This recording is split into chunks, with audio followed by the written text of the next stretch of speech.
opening ya, silakan dibuka PDF-nya mengenai, bangunan air ya.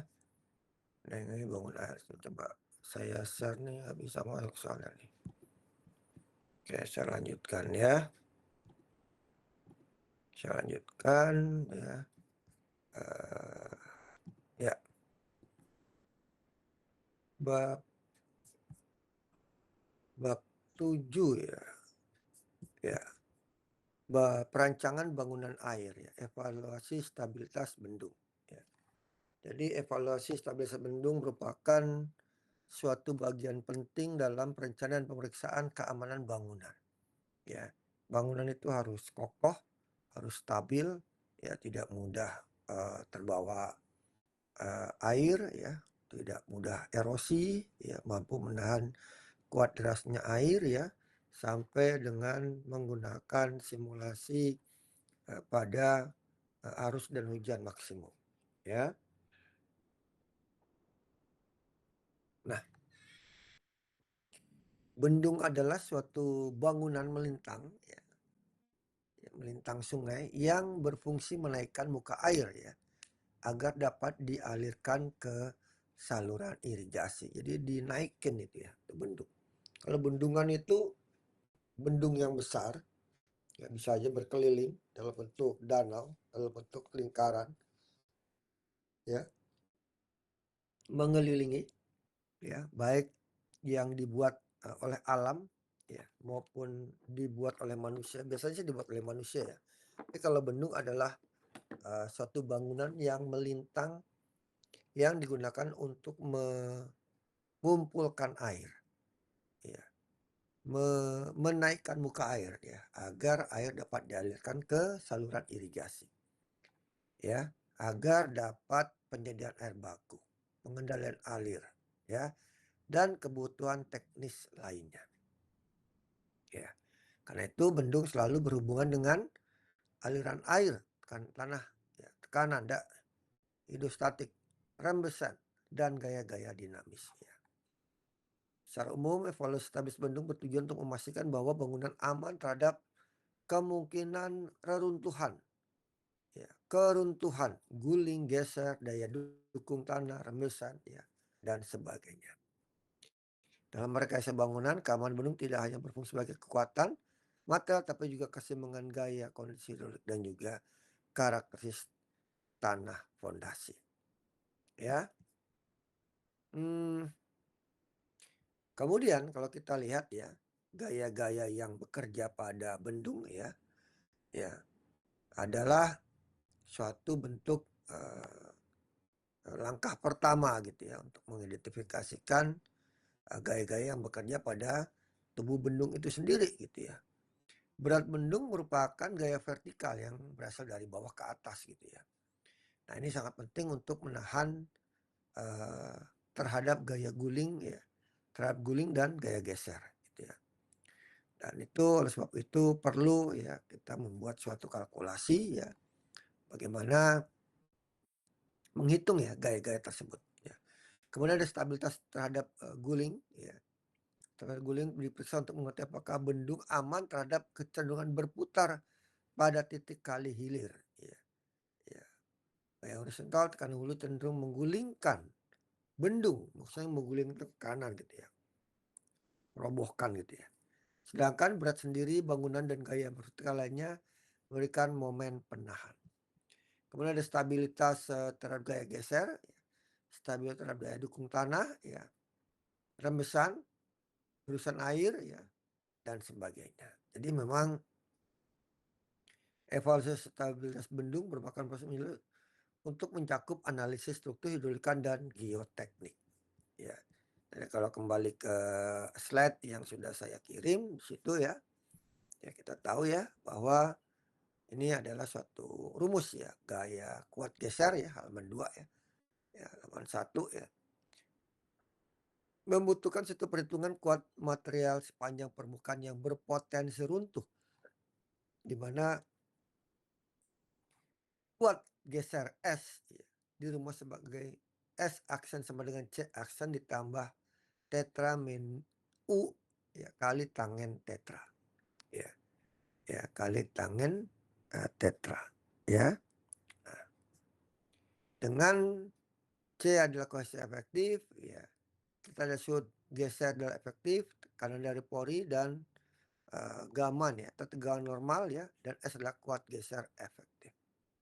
Nah, ini adalah konsep kuat geser, maka kuat geser dapat dirumus sebagai SU sama dengan gaya F ya, kali tetra C aksen. Ya, di mana S adalah kuat geser tanpa drainase, tetra adalah tegangan minimal T per M kuadrat. Nah, gambar 1 menunjukkan penggambaran selubung kuat geser ya. Makin besar tegangan normal ya, makin tinggi juga kekuatan geser ya. Jadi bentuknya itu grafik ke kanan dengan gradien yang positif. Makin ke kanan makin ke atas ya. Ketika ada runtuhan Moore kolom ya, tanah seperti halnya tambahan material akan runtuh baik karena kekuatan tarikan maupun geseran. Ya, ini kita lihat ya rumusnya ya, di mana suatu bentuk ya yang dikemukakan oleh kolom ya, fungsi linear terhadap suatu tegangan normal ya, sama dengan C ditambah theta tangen tetra ya, plus apa nih, gamma ya, tangen tetra ya. Nah, ini kita bisa lihat ya gaya-gaya yang bekerja di sini ya. Kita tinggal bisa baca ya. Dan ini gambaran ya kondisi tegangan saat terjadi keruntuhan. Ya. Kenapa terjadi keruntuhan? Ya bisa jadi kondisinya adalah harus terlalu kuat ya, di luar dari perhitungan yang sebelumnya. Kemudian curah hujannya juga kuat ya. Ya. Kemudian debitnya juga kuat ya. Debit itu kan sama dengan Q sama dengan V kali A ya. Debit sama dengan kecepatan arus kali luas penampang ya, luas penampang ya. Nah, ini adalah alternatif penggambaran kondisi tegangan pada saat terjadi keruntuhan ya. Rumus-rumus ini sebagai pengetahuan dasar kita ya, bahwa untuk membuat suatu simulasi ya, walaupun kita sekarang sudah ada simulasi dengan menggunakan beberapa aplikasi ya, tetap rumus-rumus dasar ini kita harus ketahui ya.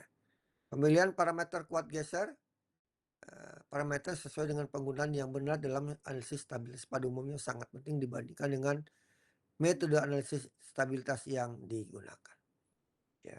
Jadi bila tanah Vogandes tidak terganggu ya, maka tanah yang dipadatkan tidak menunjukkan penurunan yang signifikan ya. Sumber data kekuatan geser ya, bahan urukan diperkirakan dari pengalaman ya, kuat material dapat dilakukan uji sebagaimana kita mempunyai pengalaman di lapang ya, tergantung juga dari uji lapangan dan juga uji laboratorium ya. Uji geser laboratorium dilakukan pada contoh tanah tak terganggu maupun yang terganggu pada material fondasi tubuh bendungan ya. Pengujian dilakukan untuk memperoleh parameter kuat geser dalam analisis stabilitas bendungan ya. Oke, hubungan antara kuat geser dengan kondisi pembebanan. Pembebanan biasanya dievaluasi ya. Untuk analisis stabilitas lereng adalah pada saat kondisi selesai selama konstruksi berlangsung, aliran langgeng, operasional waduk, dan juga surut cepat. Ya. Sini ada beberapa kuat geser ya, pada kondisi selesai dan selama konstruksi. Ya. Jadi kuat geser ini ada yang dalam bentuk fondasi, ya. Kemudian material urukan, ya. Ini dihitung kuat gesernya. Ada juga kuat geser efektif ya, apabila tekanan air pori dalam tubuh bendungan dan fondasi meningkat karena adanya proses pengurugan beban. Maka harus digunakan kuat geser efektif dalam analisis stabilitas lereng. Jadi kalau stabilitas lereng biasanya itu domainnya orang teknik lingkungan, teknik sipil, dan juga teknik geologi. Geologi ya, geoteknik. Ya, geoteknik. Jadi berkaitan dengan apa? Geologi, teknik ya, berhubungan dengan pondasi, berhubungan dengan lereng ya, berhubungan dengan sliding ya, daripada tanah-tanah ya yang terkena suatu treatment tertentu, misalnya angin, hujan, gempa, ya, dan sebagainya. Kuat geser pada kondisi surut cepat. Stabilisasi bendungan pada kondisi surut cepat harus dianalisis dengan menggunakan parameter kuat geser dan material tubuh dalam dan fondasi bendungan. Ya. Tegangan efektif versus analisis tegangan total. Ya. Pada umumnya ada dua pendekatan, ya. Ada analisis tegangan efektif dan juga ada analisis tegangan total. Ya. Dan pemilihan pendekatan biasanya didasarkan pada manfaatnya untuk apa? Manfaat pengujian dan pengumpulan data serta ketersediaan prosedur perhitungan. Ya. Tekanan pori ada metode garis Friedrich, ya, kemudian metode grafis menggunakan jaring aliran dan model analog, model numerik. Ya. Kalau analog itu kan manual ya, manual. Tapi kalau numerik ya, analisis terbaik untuk menentukan penyebaran tekanan pori dalam tubuh dan fondasi bendungan yang kompleks, baik pada kondisi air langgeng maupun surut cepat. Ya. Metode pengukuran lapangan dengan instrumen piezometer. Tekanan air pori selama konstruksi berlangsung di dalam tubuh, kontraksi bendungan tergantung dari pada sifat fisik material dan kecepatan pengurutan. Hasil pengamatan tekanan air pori pada piston tertutup selama konstruksi berlangsung. Ya. Jika diperlukan memperkecil pada kondisi selama konstruksi berlangsung, maka sebaiknya dilakukan pengawasan terhadap pergerakan tekanan air pori dalam bagian kritis tubuh dan fondasi bendungan. Ya.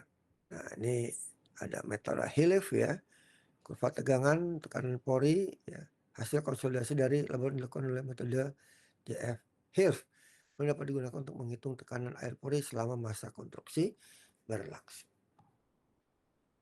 Jadi saudara-saudara sekalian ya, bahwa perancangan bangunan air ini adalah sangat penting bagi kita ya, untuk menyiapkan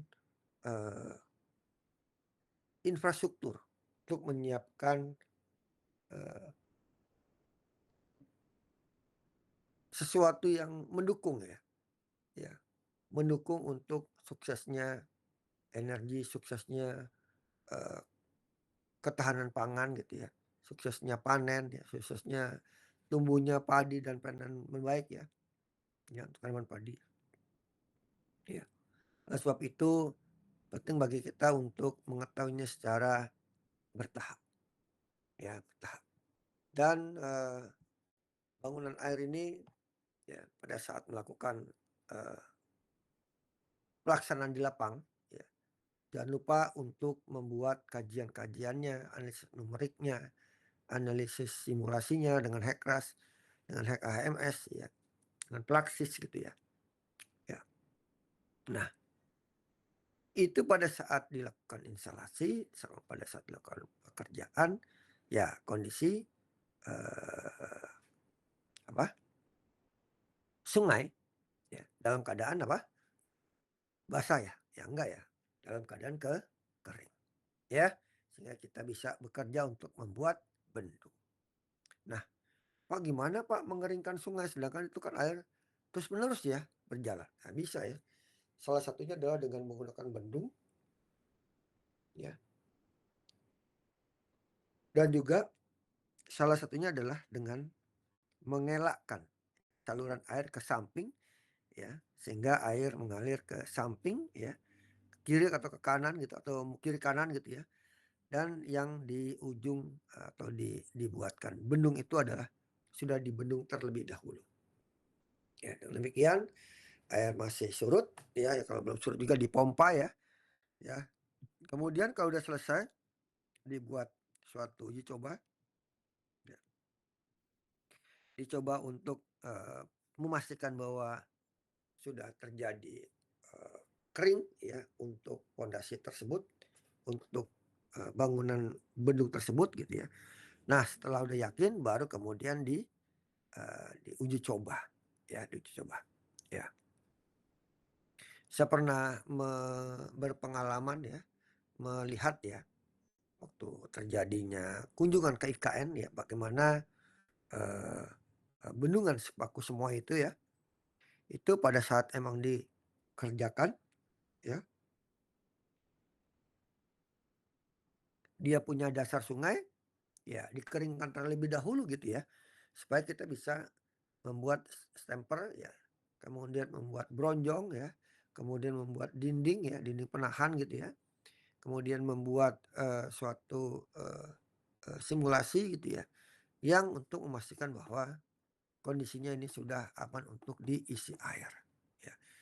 Ya, jadi begitu sudah aman, isi air ya, kemudian baru air menggenangi bendungan tersebut. Waktu itu saya kebetulan belum diisi ya bendungannya, Sepaku semua yang ada di KN ya, tapi sekarang sudah, diisi. Saya ke sana tuh sekitar tahun 2021 ya, atau 4 atau 5 tahun yang lalu ya, gitu ya. Oke, dari saya sementara cukup ya. Ini dasar-dasar saja, teori saja mengenai bendung ya, yang merupakan bagian kecil ya dari bendungan. Jadi secara garis besar Anda harus paham ya definisi bendung ya, kemudian definisi bendungan ya, kemudian perbedaan antara bendung dan bendungan ya, serta contoh desain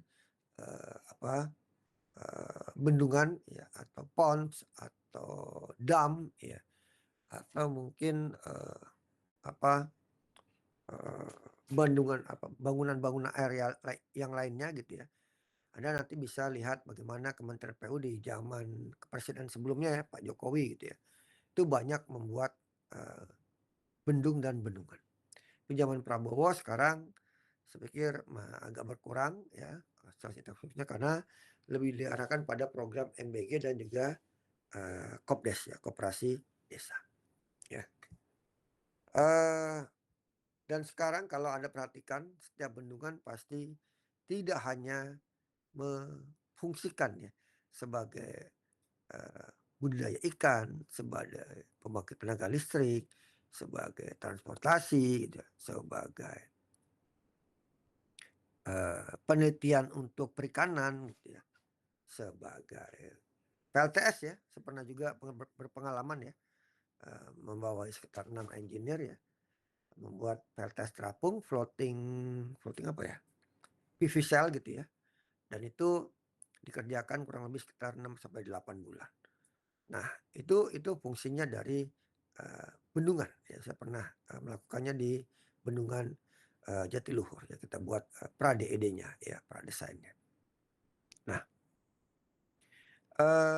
tentu saja ya, eee, yang namanya bendungan itu tidak hanya seperti yang saya sampaikan tadi ya, tidak hanya seperti, budidaya ikan ya, kemudian pembangkit, transportasi, olahraga ya, budidaya ikan, riset ikan, PLTS terapung ya, nggak hanya itu. Tapi bagaimana ya sejak zaman Pak Basuki nih ya, di bawah kepemimpinan dari Pak Jokowi ya, itu, sangat bagus ya, di mana bendungan itu dibuat secantik mungkin ya, sehingga orang-orang yang tinggal penduduk yang sekitar situ juga, eee, merasakan manfaatnya, tidak hanya tadi pembangkit listrik aja ya, atau budidaya atau, olahraga air saja ya, tapi bisa digunakan untuk jogging track, untuk taman, untuk edukasi, untuk, JJS ya, jalan-jalan sore gitu ya, ya, taman gitu ya, kantin mungkin di situ ya, nah dan sebagainya. Sehingga perannya itu nggak hanya cuma 1, 2, 3, 4 bahkan mungkin bisa perannya atau manfaatnya bisa dirasakan masyarakat untuk, 5 bahkan mungkin 8 fungsi ya. Saya ulangi lagi ya, misalnya untuk bendung itu untuk sarana rekreasi, yang kedua untuk hobi, yang ketiga untuk transportasi kerjasama dengan Dishub ya, yang keempat untuk PLTS terapung, yang kelima untuk budidaya perikanan, yang keenam untuk, eee apa ya, budidaya perikanan, untuk riset perikanan. Ya, ada juga yang ketujuh, tadi saya bilang, untuk apa, jogging, untuk olahraga, ya, untuk olahraga.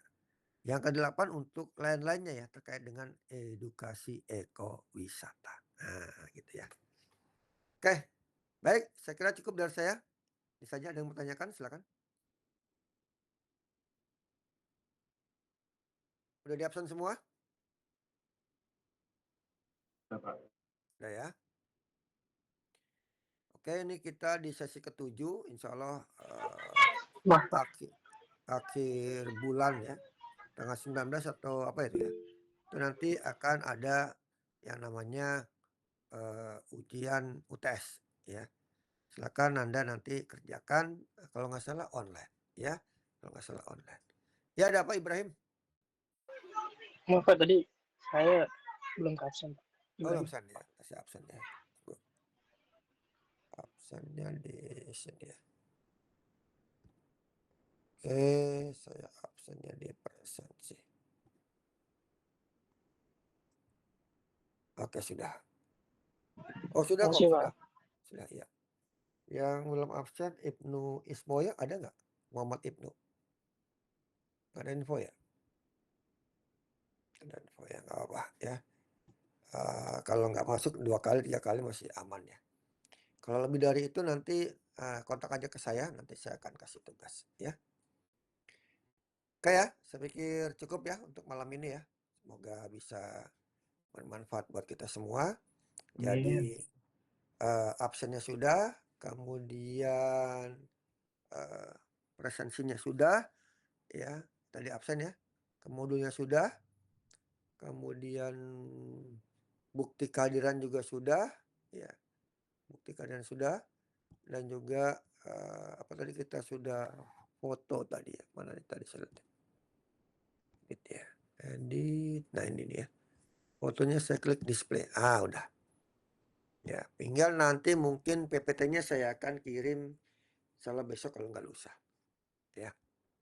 Baik, cukup dari saya. Kita ketemu lagi insya Allah online minggu depan. Semoga bermanfaat ya. Kita tutup. Terima kasih. Assalamualaikum warahmatullahi wabarakatuh. Waalaikumsalam warahmatullahi wabarakatuh. Oke ya, kita close ya. Terima kasih ya. Ya. Masih Pak. Ya, terima kasih.